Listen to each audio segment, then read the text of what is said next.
Hi viewers, আসসালামু আলাইকুম। সবাই কেমন আছো? আলহামদুলিল্লাহ আমি ভালো আছি। তো নতুন একটা ব্লগ নিয়ে চলে আসলাম। তোমাদেরকে আমি বলেছিলাম যে আমি মাটির কিছু জিনিস কিনছি, তো সেগুলো নিয়ে নতুন একটা ব্লগ নিয়ে আসবো তোমাদের জন্য।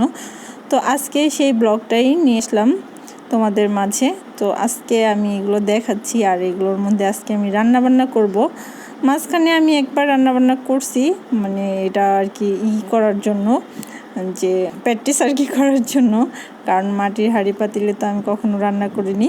তো এই ফাঁকে আবার সোয়েবকে দেখে গেলাম। সোয়েব হচ্ছে ঘুমাচ্ছে, ও রাত্রে দেরি করে ঘুমাবে আর বেলা দেরি করে উঠবে, ওর অভ্যাস।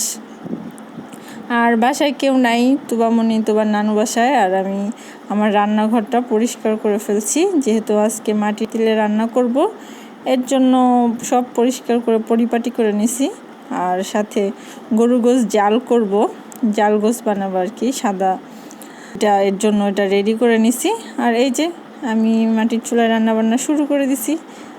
তো দেখো, এর আগে আমি রান্না করছি অল্প অল্প, তো আজ বেশি রান্নাবান্না করতেছি না, কারণ শখের জিনিস তো যদি কিছু হয়ে যায়, এর জন্য আর কি একটু মনে ভয় ভয় নিয়ে রান্নাবান্না করতেছি। তারপরেও ভাতটা ভালো হয়েছে। মাটির হাঁড়ি পাতিলে রান্নার অভিজ্ঞতা আমার আজকে নতুন, কারণ আগে তো দাদি নানিদের মুখে যে মাটির হাঁড়ি পাতিলে রান্না করা খুবই ভালো, আমরা রান্না করছি। তো আজকে আমি রান্না করলাম, তা আমার তো ভালোই লাগে, স্বাদও ভালোই লাগে, সমস্যা হয় না। তো এই তো আমার রান্নাবান্না শেষ। এই যে ভাত, ডাল আর যা ভুনা করছিলাম, এগুলোই আজকের রান্নাবান্না। তো আমি আর সোয়েব খেতে বসছি, আমি আর সোয়েব খাবো কি।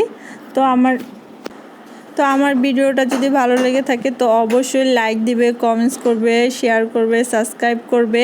কেমন হলো সে জানাবে, না জানালে বুঝবো কীভাবে। তো দেখতে থাকো তোমরা আমার ভিডিওটা, যদি ভালো লাগে অবশ্যই অবশ্যই অবশ্যই সবাই একটা করে লাইক দিয়ে যাবে। আল্লাহ হাফেজ, আসসালামু আলাইকুম, সবাই ভালো থেকো।